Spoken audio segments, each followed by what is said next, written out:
When I was about 12, I spent New Year's Eve at my friend's house while our parents went to a restaurant in a nearby town. The house was really old and far away from other houses, which made it feel super creepy. To get there, you had to drive up a long, overgrown path surrounded by tall trees that almost blocked out the sky. Some of my friends at school said the house was haunted, and I even remember hearing that the house was mentioned in a ghost book, which made it even scarier. So anyways, we were sitting downstairs in the living room watching TV when we heard a really loud crashing sound. I can still remember the look in my friend's eyes when we turned to each other, completely shocked. It took us a while to get up the courage to go and see what made the noise. We slowly left the living room and walked down the hallway, trying to stay quiet. The sound seemed to come from upstairs, so we decided to go up and check it out. When we got to the top of the stairs, we felt a freezing cold breeze coming from somewhere. It wasn't just chilly, it felt like ice against our skin. We slowly walked down the hallway, following the cold air. Then we turned into another hallway. This house wasn't just big, it was enormous. Almost like a mansion from the 1920s with high ceilings and long dark corridors. It felt like the house was watching us. At the end of the hallway, we saw his Mum and Dad's bedroom door. It was slightly open and moving back and forth, creaking softly as it swung. We both stopped and stood still, completely frozen. Neither of us said a word. After a moment, my friend started walking toward the door. I was too scared to move and stayed behind a little. He pushed the door open and stepped into the room. It was so dark inside that it swallowed him up. I could barely see his shadow anymore. For a few seconds, everything was completely silent. Then out of nowhere, he let out the most terrifying scream I've ever heard. My heart started racing, and without thinking, I ran toward the room to see what was wrong. I felt around for the light switch and quickly turned it on. He was standing completely still, his face pale and his eyes wide with fear, staring at an empty corner of the room. Just to the side of him was the massive antique mirror was shattered into pieces. The broken glass was spread all over the floor. I slowly stepped closer, carefully avoiding the broken glass, and put my hand on his shoulder. His skin felt cold, like he'd been standing in the freezing breeze we felt earlier. "Are you okay?" I asked. Without looking at me, he whispered, "She broke the mirror." His voice was shaky, almost like he didn't believe his own words. Confused, I asked, "Who broke it?" Finally, he turned his head slightly toward me and said, "The woman in the corner." At that moment, I brushed it off and told him we should leave. He agreed and started to walk out with me, but just before we left, I couldn't help myself. I wanted to check the mirror. I thought maybe the wire holding it had broken or something. So I bent down and carefully turned the mirror over, and to my surprise, the string that held it to the wall was still perfectly fine. It hadn't snapped. I looked at the wall, and the nail was still firmly in place, exactly where it should be. That's when fear really hit me. I was so scared, I told him to call his parents and ask them to come home right away. We waited outside by the front door until our parents got back from the restaurant.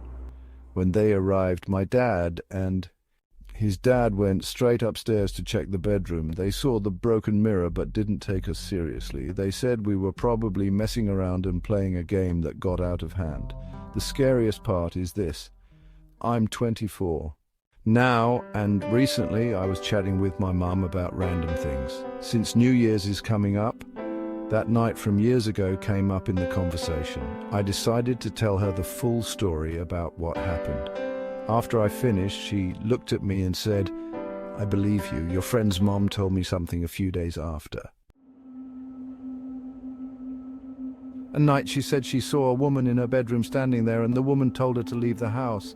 Hearing that made the hairs on the back of my neck stand up. It gave me chills all over again, even after all these years. And I started having flashbacks to that night, even though it's been almost 12 years now. To this day, I still can't figure out how that mirror fell off the wall. For it to fall, someone would have had to lift it up and over the hook. It couldn't just fall on its own. And as for the woman my friend seemed to be staring at in the corner of the room, I think it's better if I just try to forget about it. I never thought anything creepy would happen to me. I always loved reading real-life scary stories, and over time I became really imaginative and a little paranoid. I thought it was just for fun and nothing serious. But a few years ago, when I was 19 years old, I was heading home after watching the New Year's Eve fireworks. It was 3 a.m. when I got back to my quiet, safe neighborhood. I live in Sydney, Australia, in a nice area where nothing bad usually happens. My friends wanted to call a taxi because it was so late and we didn't want to wake up our parents to drive us home. But I was stubborn and insisted we walk instead, even though it was a really long walk. My friend Aidan complained the whole way, but I guess I can't blame him for complaining. Benjamin stayed quiet and just went along with it. I was in a good mood, even laughing a bit. When we got close to my street, we split up. The guys kept walking their much longer road home, and I went my own way. As I passed a small cake shop, I noticed a guy on the other side of the street. I only glanced at him for a second, but the way he quickly looked up at me like he was interested caught my attention. I continued walking quickly because I'm usually paranoid about things, and most of the time it's just my imagination. I turned onto my street, which was much darker than I expected. It was around 3:15 a.m. As I walked past the bowling club in the Oval, I glanced behind me a few times to check. It was cold and dark, and I started to feel nervous, but there was no one there. I was halfway down my street, where the road goes downhill, when I noticed something on the path ahead of me. I couldn't tell what it was, but at the last second, I stepped off the path and onto the road to avoid it. As I stepped onto the road, I turned a little and saw someone behind me. They weren't too close, but not too far away either. My heart started racing because I hadn't noticed them before. For them to get that close so quickly, it felt off. When I told people about it later, they said I should have been suspicious. I mean, it's 3 a.m. and you're quietly walking behind a girl without even keeping a safe distance. And if you were really innocent, you'd try to show that, right? I couldn't see who it was or tell if it was a man or a woman, because to me it just looked like a black shadow. I only saw them for a second. I was scared, so I quickly took out my phone and tried to call Aidan. I kept trying, but the phone wouldn't let the call go through. I tried calling Benjamin, but he didn't pick up. I called him at least 5 times, feeling more and more nervous, but I didn't dare look behind me to see if the person was still there. By the time I reached my driveway, I thought I was safe and hurried up it, but halfway up, I quickly glanced over my shoulder and I saw the figure again. The next part is a bit hard to explain. It's all mixed up in my head. On one hand, it looked like he was just walking past my driveway, but on the other hand, I'm pretty sure it looked like he was about to step onto the driveway, like he was going to walk up. At that moment, I thought maybe it was my brother, Jonathan. I mean, who else would bother walking up my driveway? Even if someone was following me, I never thought they would actually go as far as walking up my yard. I felt completely safe because my house was so close when he started following me. But something about the shape of this person didn't look like Jonathan, so I kept hurrying. I live in a neighborhood home with my older sister. We rent the place and split the bills. This was last October, as the weather was just starting to get colder. My sister had plans to meet up with some friends in Florida, so she would be gone for almost a whole week. She invited me, but I couldn't take the time off work. Anyway, she left on Monday morning, which was the day I didn't work. I cleaned up the house and just enjoyed having some time alone. That same day, though, around 2, there was a knock at the door. I thought it was maybe a package my sister had ordered, so I answered it. It was an older man, like early 40s. He wasn't holding a package or anything, though. "Hi, how can I help you?" The man looked me in the eyes for an unsettling amount of time before answering. "Oh, I just wanted to see who lived here. Sorry, didn't mean to bother you." He smiled and nodded, then walked away. I thought that was strange and wasn't really sure what he meant by that, but I closed the door and continued my day. As far as I'm aware, nothing else happened for the rest of the evening. Dinner! There was a knock at the door again. I looked out the peephole before answering this time, and it was the same man from yesterday.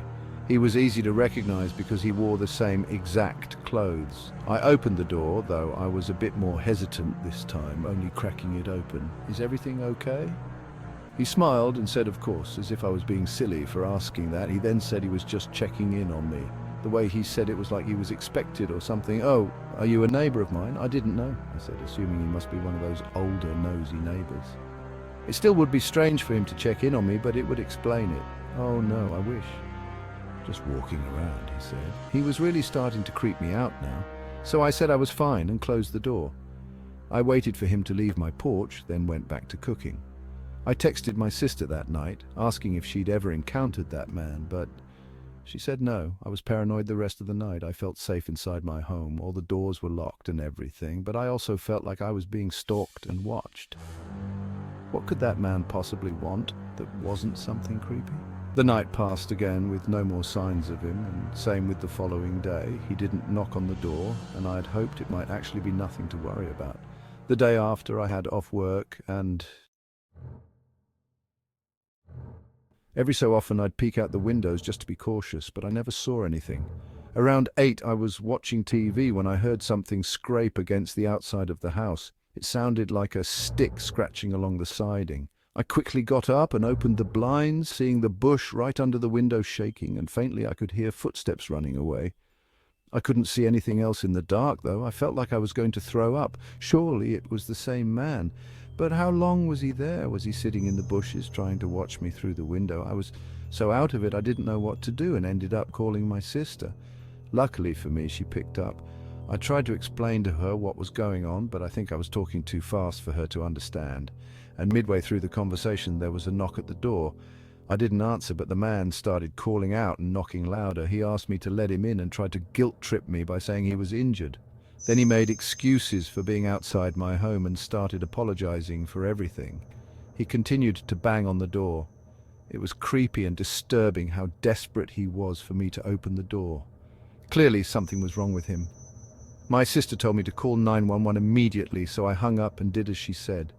The man stayed at the door for a whole 5 minutes, still trying to convince me to let him in before he finally left. What the man actually wanted is unknown, and how long he was stalking me for is also unknown. He could have somehow figured out my sister was gone for the week. It just seems like too big of a coincidence. Whatever the case, I haven't seen him at all since then. Hopefully it's... Story 2 by Ryan E. Over. It was just 4:02 a.m. And I had gotten an Uber back to my place after partying all night for New Year's. I don't think I was plastered or anything, but I definitely was well beyond tipsy, and I had a raging headache when I got dropped off. I slowly made my way up to the front door and fumbled around with my keys for way too long before making it inside. I tossed everything on the floor and took an ibuprofen, then fell over on the couch. I was exhausted and tired, but the headache was keeping me from sleeping, so I kind of just laid there with my eyes closed for a while. I honestly have no idea how long. Randomly, though, the doorbell rang. It rang several times, and I never got up to answer the door or even see who it was. At the moment, I didn't even care or think about it. I just wanted to lay there and try to sleep and not be bothered. Obviously, with it being the middle of the night, someone ringing my doorbell repeatedly should be pretty concerning, but like I said, I had a bit too much to